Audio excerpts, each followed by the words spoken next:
Bien, llegan a Hernando, el Partido Libertario más NOS, aquí en la capital nacional del Maní, de recorrida. Bueno, de cara obviamente a lo que va a ser la contienda electoral del 14 de noviembre, la gran fecha obviamente que todo candidato espera. ¿Cómo se prepara el partido para enfrentar esta próxima elección?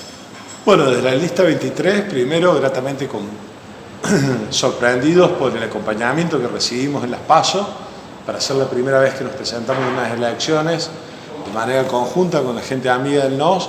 Haber superado la barrera de la PASO para nosotros fue muy significante, el 2,17. Muy entusiasmado, la verdad que vemos que hay mucha gente que se está sumando al trabajo. Se ha ordenado un poco nuestro espacio en la centro derecha, quedando desenmascarada la mentira de la Libertad Avanza, diciendo que eran los bendecidos por Milei. Salió el propio Javier Milei a decir que no los conoce. Fue una estafa electoral, le escribieron el nombre en la justicia sin su permiso de autorización, y también viendo cómo mucha gente de Juntos por el Cambio nos empieza a visibilizar luego del resultado, viendo que Luis Juez, una persona que fue candidato a intendente fue intendente de la ciudad de Córdoba por el kirchnerismo del 2003 al 2007, que lo volvió a intentar en el 2015, hace nada, de la mano de Olga Ruitor, la hoy segunda candidata a diputados nacionales por el Frente de Todos en Córdoba, viene con un discurso como si él fuera a enfrentarse a los K. Y bueno, creemos que eso nos puede ayudar mucho para las generales. Nuestra intención es que Jorge logre los 100.000 votos que necesita. Nosotros ya tuvimos 38.000 votos, para que una persona de valor, es un tipo que representa todas las aspiraciones de la clase media: mejor trabajo, salud, educación, bajar los impuestos, volver a generar empleo, inversiones para Córdoba, puede acceder a la Cámara de Diputados. Pues tenemos claro que los que nos han gobernado los últimos 40 años nos han llevado de un 5% de la pobreza a un 50% de la pobreza. Y eso es francamente vergonzoso, ¿no? Desde el punto de vista ideológico, ¿cuáles son las bases que sustentan a esta fuerza política que están representando? Nosotros claramente tenemos un armado político que su fundamento ideológico es el mismo que lleva Javier Milei en Cava: la unión entre el Partido Libertario y el NOS. Una corriente liberal y una corriente que tiene valores nacionalistas y conservadores. Ahora, ¿cómo se entiende de pronto, ¿no? la sociedad, cuando se analizaba lo de Milei en Buenos Aires?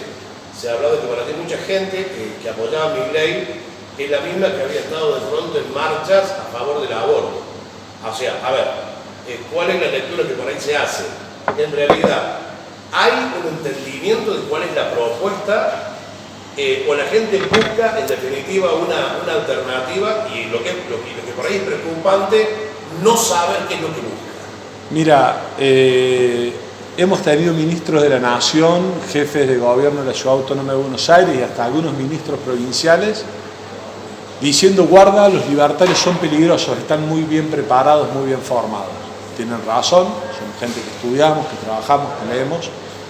No coincido con tu análisis, permitime la discrepancia. No amigo, sino de columnistas políticos. Claro, con lo que vos me manifestás, nosotros tenemos claramente una postura en contra de la ley de aborto. Vamos para derogar esa ley en Argentina.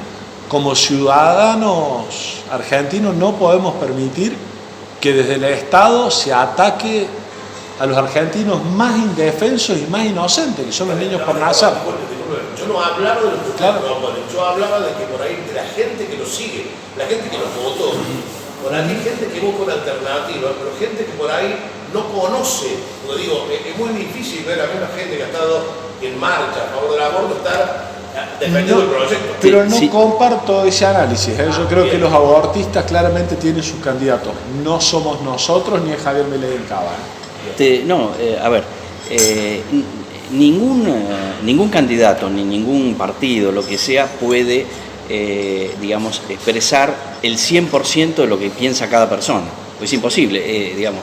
Las posibilidades de políticas, las opiniones que uno pueda tener de relaciones exteriores, que pueda tener de comercio interior, exterior, el medio de transporte, política educativa, política sanitaria, es imposible que nos pongamos de acuerdo en todo. Entonces, los partidos, en este caso que es una alianza, nosotros hicimos 11 puntos básicos en los que nos pusimos de acuerdo y sobre esto vamos a trabajar.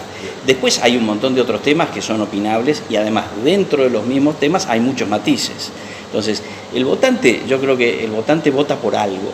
Entonces, puede votar porque quiere un cambio de tipo económico, porque quiere un cambio en el trato institucional, por ejemplo, quiero un reordenamiento institucional, quiero mantener el statu quo de lo que hay, la situación actual. Entonces el votante vota, tiene un motivo o dos por los cuales vota. Y elige entre las distintas opciones, en Córdoba tenemos 7 opciones, dice, bueno, la que más se acerca a lo que yo aspiro es esto. Pero entonces puede haber un montón de matices, es cierto, puede haber algún abortista que nos vote a nosotros cuando nosotros en la plataforma de ambos partidos y en el acuerdo que hemos hecho, el punto primero es derogar la ley del aborto. Esto puede existir, yo en eso coincido con ese análisis.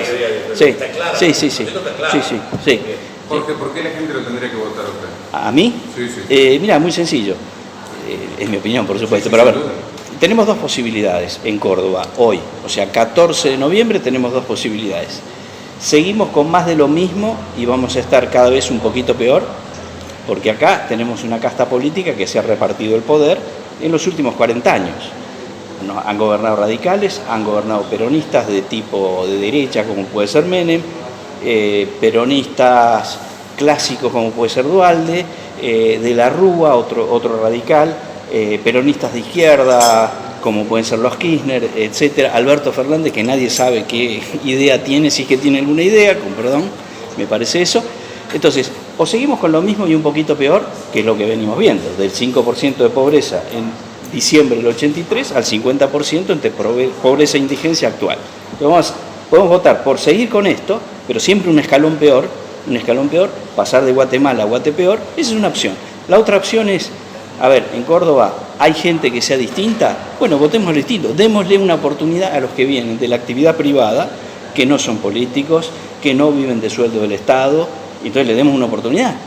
Nosotros somos gente que sabe lo que quiere, sufre la diaria como cualquiera de ustedes, o sea, si yo represento a los cordobeses, soy un cordobés más, entonces yo los puedo representar porque sé lo que es pagar impuestos, sé lo que es trabajar, levantarme a la mañana, sé lo que es que tengo que a fin de mes llegar con no sé qué cosa y no sé si llego o no llego, sé lo que es tomar plata prestada para poder llegar a fin de mes y después recuperar, pagar esa deuda.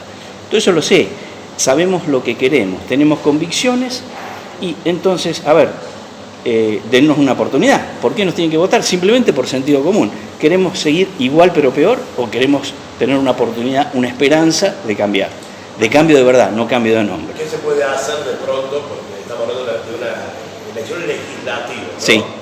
¿Qué se puede hacer desde el Congreso de la Nación para cambiar esto? Muchísimo. Mucho. Por lo pronto, empezar a conformar las nuevas mayorías que, como bien planteaba Jorge, dejen esos 40 años de fracaso para apostar a décadas de crecimiento, que es lo que necesitamos.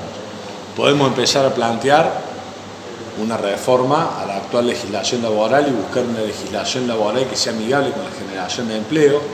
Podemos apostar por la educación. Nosotros tenemos un proyecto para que en Argentina los colegios, en su inmensa mayoría, no podemos decir en el 100%, pero en su inmensa mayoría pasen a un sistema de doble escolaridad y que la segunda jornada de ese colegio, las materias sean elegidas por las comunidades educativas del lugar, no de un ministro que no entiende la realidad del lugar donde se enseña, donde podemos ayudar a solucionar el déficit habitacional.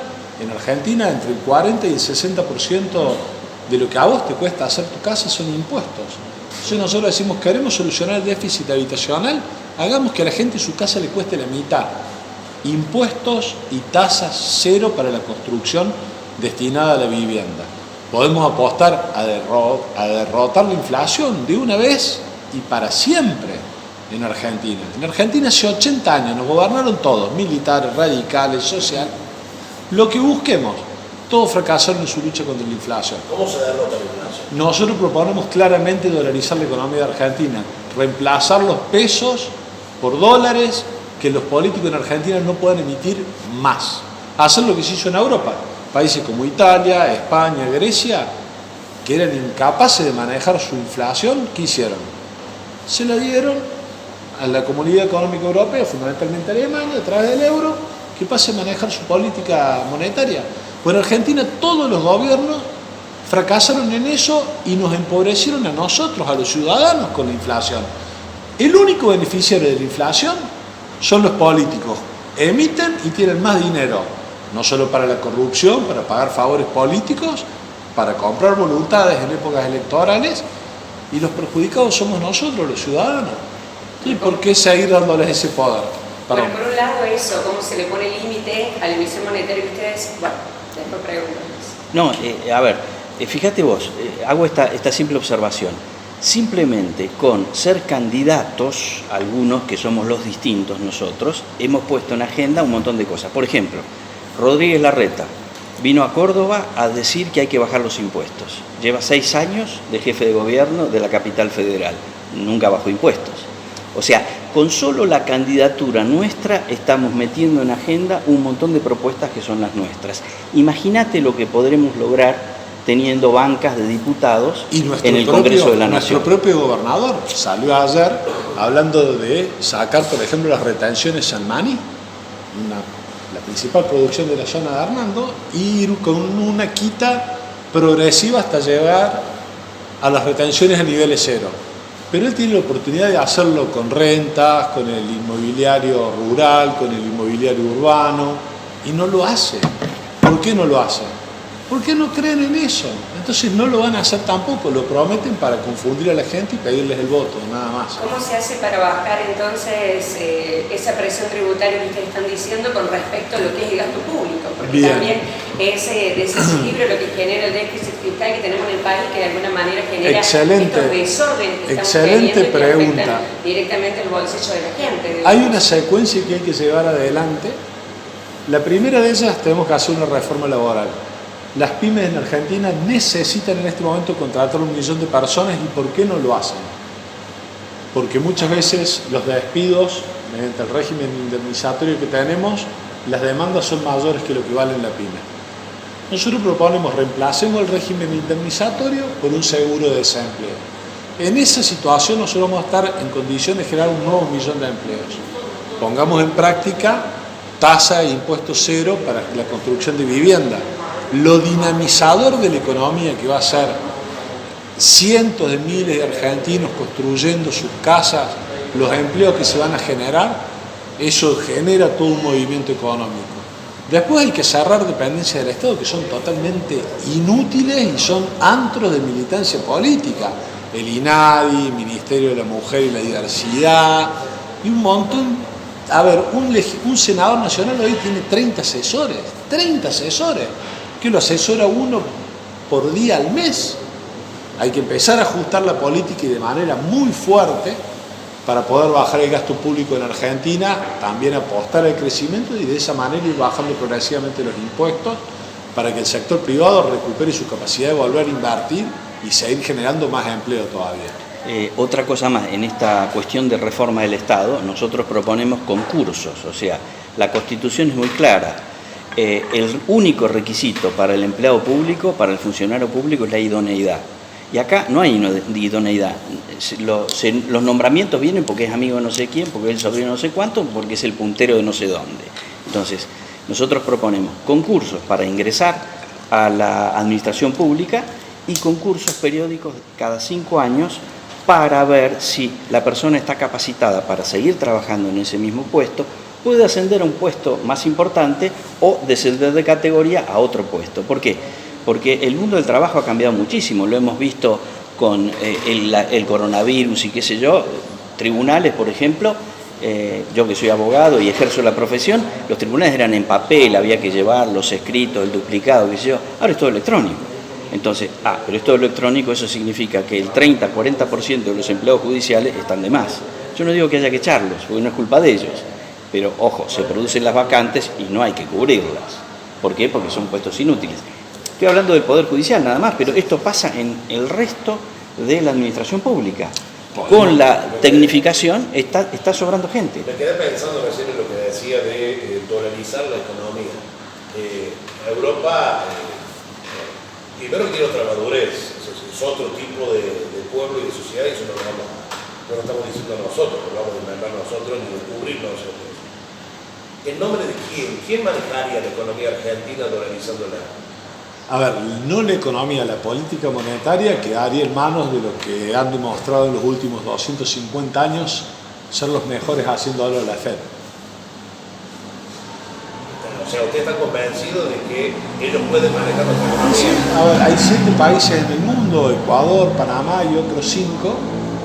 Ecuador, Panamá, ¿cómo viven? Y otros 5 países más que han decidido dolarizar su economía, ¿no? Ecuador y Panamá, ¿cómo vive el pueblo? Te cuento en Ecuador, cuando Ecuador decide dolarizar su economía, tenía un nivel de pobreza del 58%.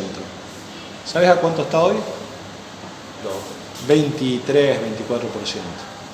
Creo que le vino bien eliminar la inflación de sus vidas. Porque ¿cuál es el problema de la inflación? Impide el cálculo económico, desincentiva el ahorro y no hay inversiones. Si no hay inversiones, ¿qué nos pasa? No generamos trabajos, no hay productos de mejor calidad y es un círculo que va generando cada vez mayores niveles de pobreza. Ese es el problema de la inflación. Renunciamos a la moneda, renunciamos a la soberanía. No, mire, Alemania es un país que creo que debe defender su soberanía, Francia es un país que defiende su soberanía, Italia, Portugal, España, toda la Unión Europea es un país, son países que tienen soberanía. La soberanía creo que pasa por un pueblo bien educado, con buen trabajo, con niveles de seguridad aceptables, donde los proyectos de vida se pueden llevar adelante.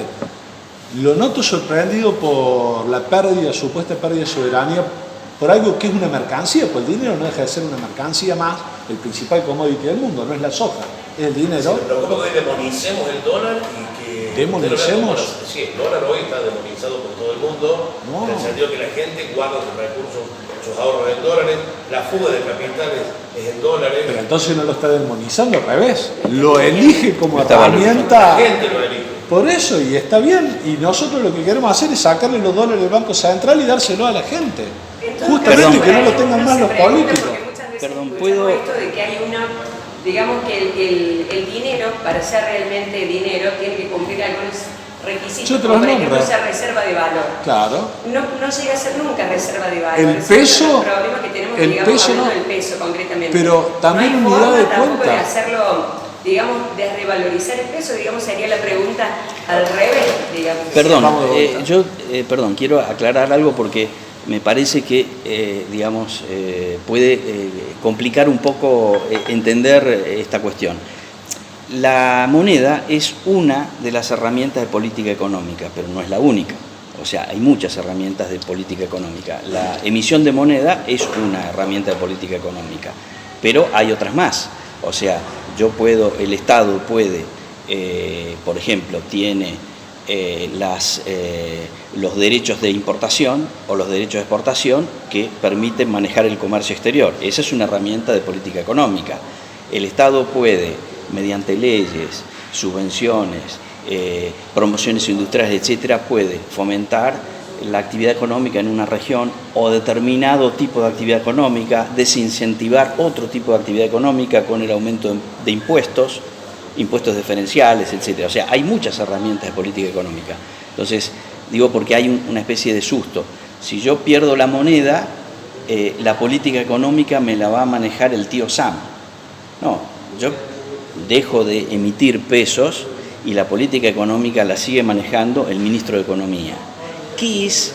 Y con las herramientas habituales, digamos, de cualquier ministro de Economía de cualquier país. No es que yo pierdo, yo estoy perdiendo una herramienta de política económica.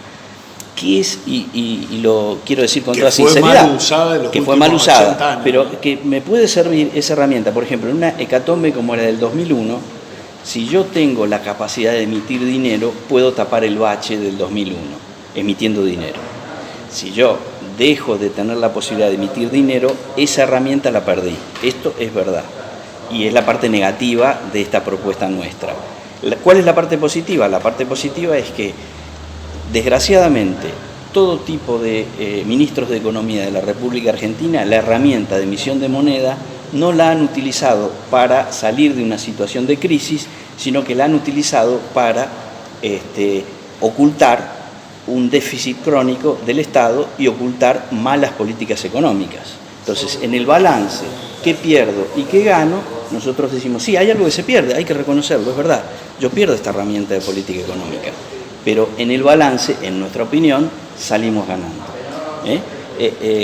Creo que esto aclara un poco más la situación. ¿Tenemos referentes locales? Sí, tenemos Tomás trabajando con otros jóvenes libertarios, es intención. Nosotros, por más que nuestra alianza es hasta el 14 de noviembre, ya hemos empezado a conversar con la gente amiga para ver de prorrogarla también para el 2023 y ampliarla. Y ampliarla hacia otros espacios. En ese marco nosotros tenemos la visión de por lo menos presentar listas a intendentes y concejales en 80 ciudades de la provincia de Córdoba, lo cual es un enorme desafío, y la idea es apostar a gente joven, candidatos locales, Tomás y otro grupo de gente que está trabajando en la ciudad de Hernando, que vienen haciendo un gran trabajo, ¿no? O sea, son chicos que sacan tiempo a su estudio, a su laburo, a su familia, para dedicarlo a construir esto, que es una cuestión muy novedosa en Argentina, pero que ha logrado sacar miles de millones de personas en el mundo de la pobreza, ha mejorado la calidad de la vida de los ciudadanos en los países donde se aplican, incrementa la expectativa de vida, y bueno, a ese laburo nos estamos dando de cara al 2023.